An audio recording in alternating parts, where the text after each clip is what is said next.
his own transmission of hadith. She's only one of 68.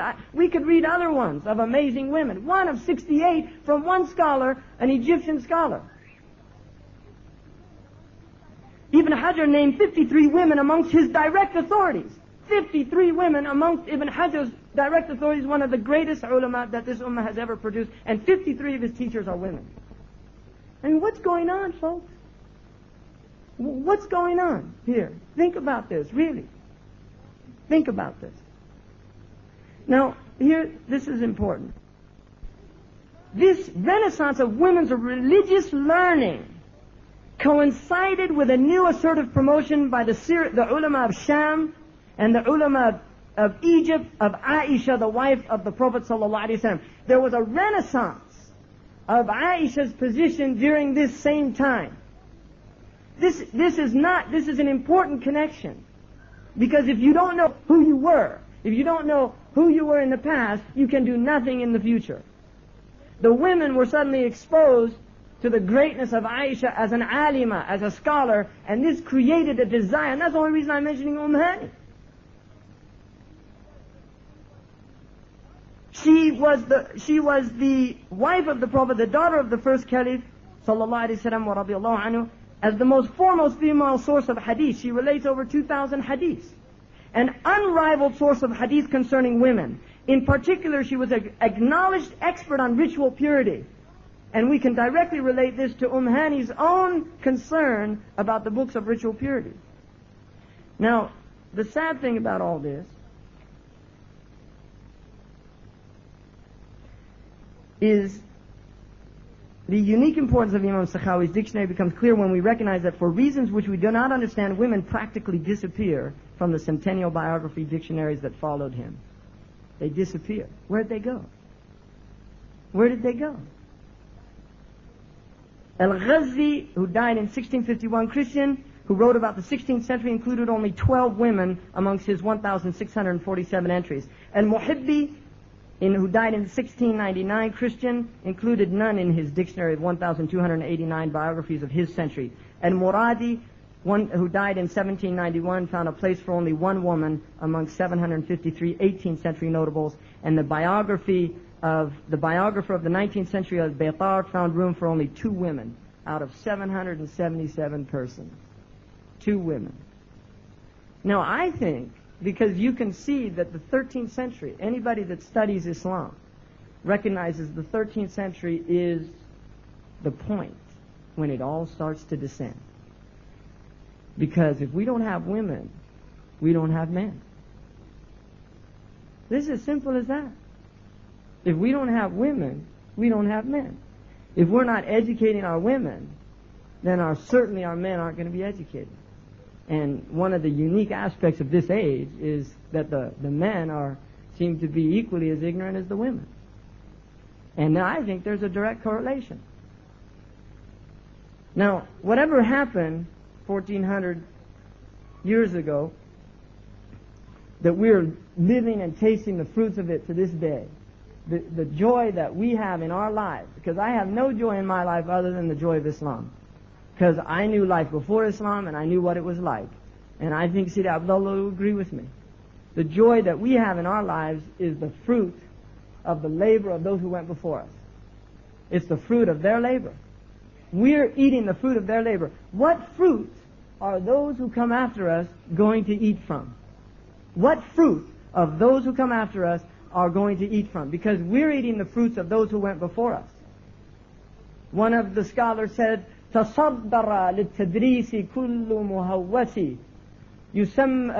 بليد يسمى بالفقيه المدرس فحق لأهل العلم أن يتمثلوا ببيت قديم شاع في كل مجلس لقد هزلت حتى بدا من هزالها كلاها وحتى ابسامها كل مفلس. People are teaching now, idiots being called the great teacher, the great instructor. So the people of knowledge of this age have every right to use a piece of poetry that was mentioned often in the olden times. This old hag is so worn out that even its kidneys are showing, which means the camel. Even the kidney, it's so worn out that even the kidneys are showing, and every impoverished one has surpassed it. What he's saying is that knowledge is gone. Now there's a beautiful hadith in which the Prophet ﷺ says, you will remain in good condition as long as you don't la tatasawu, you don't equalize. Equalization is the characteristic of the age we're living in. Everybody's the same. If you go to the masjid, you don't see notables. We don't see notables in our masjid anymore. We see this kind of flat state of affairs. Where are the lights that are going to illuminate the people? Where are those who have spent their early youth in the acquisition of knowledge so that they can guide this ummah? And I'm going to tell this, a young man who was a graduate from one of the top universities in this country, he wanted to go to Mauritania to study fiqh. And Jazahullah khairan, his father and his mother gave him permission because they're honorable people. But she curses me because she thinks I'm the cause that he's not going to medical school. We can't give one person for this ummah. Our mothers can't give one son for this ummah. How many doctors do we have? How many engineers do we have? Who's going to learn this deen to give it to the people that come after? We have ulama dying all over the place. Muhammad al-Ghazali, rahimahullah, he just died. Who's going to take his place? The Pakistani scholar Khurram Murad, rahimahullah, rahmatullah alayh, he just died. I was with him not that long ago, and he was asking me how he had pain and physical pain in his heart while I was sitting with him, and I said, subhanallah, are you all right? He said, mashallah, mashallah, alhamdulillah. How are the brothers in California? How's the Islam? How's the Islam? Is there izdiyat? Is there increase? What are you doing? What are your activities? Really? Well, who's going to replace them? We have to ask this question. Our educational system which provided for them has been dismantled.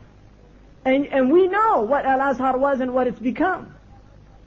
We know there's no more Qarawiyin. And there's an attempt now at reviving, and inshallah Allah give them success. There's no more Zaytuna. Zaytuna that Ibn Arafah, one of the greatest imams, taught at. There's no more Zaytuna, it's gone.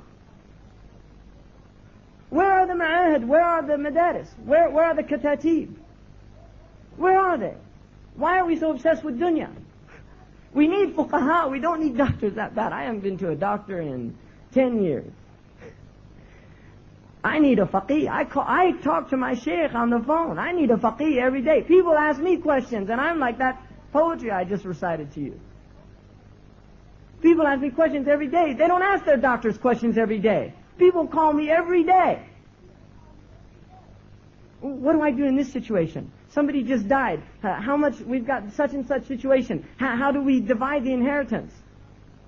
I'm going on Hajj and I have debts. What do I do? I did this in my prayer. Is it invalid or what do I do? I left the prayer for 10 years and now I've come back. Do I have to do it? Do I not have to do it? This is everyday life because this is about worshiping Allah subhanahu wa ta'ala. And either we have people that can guide us or we don't. And the chaos, the anarchy, what I would call ideological tribalism that exists in this ummah now. Ideological tribalism. We used to have tribalism based on blood. Now we have tribalism based on ideology. Tribes. We've got tribes going around with names, and they call everybody else kafir or bal or bid'i. I mean, somebody was handing out, Sidi Abdullah, we know this story, man. Somebody was handing out manshurat in London. It's amazing. I don't have time to... handing out, Imam Hamza Yusuf is dal, bid'i. Handing out at the masjid. Barakallah fik, I need hasanat. I don't have a problem with it. I feel sorry for him. I'm not worried about me. That gives me encouragement. More hasanat in the bank account. But get a life, like they say in California, man, get a life. You know, I mean, if attacking me is